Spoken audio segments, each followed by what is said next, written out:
துர்காதாஸ் பாசு அப்படின்னு சொல்லி அவரோட புத்தகம், பாலிட்டி புக்.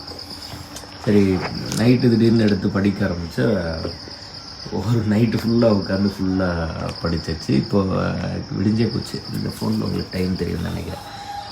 இது வந்து அரௌண்ட் காலையில் ஒரு 5:50 அந்த மாதிரி ஆகிடுச்சு. ஒரு எக்ஸாமுக்காக படிக்கிறோம் அல்லது வந்து ஏதோ ஒரு ரீசனுக்காக படிக்கிறோம் அப்படிங்கிறதெல்லாம் தாண்டி for the love of reading ஒரு நைட் ஃபுல்லாக படித்தா ஆர்வமாக இருக்கும் போல். வீடியோ ரெக்கார்ட் பண்ண மாட்டேன். ஆனால் வந்து அது ஒரு reading vlog, 1 full night reading vlog அப்படின்னு போட்டிருக்கலாம். தெரில, என்னமோ புக்கோட ஆர்வத்தில் ஃபுல்லாக வந்து அதில் இறங்கிட்டேன். அவ்வளோதான், இனிமேல் தான் தூங்க போகிறோம். It's magic. சூப்பராக இருக்குது. அது ஒரு ஒண்டர்ஃபுல்லாக ப்ளசண்ட்டாக ஹாப்பியாக ஃபீல் ஆகும்.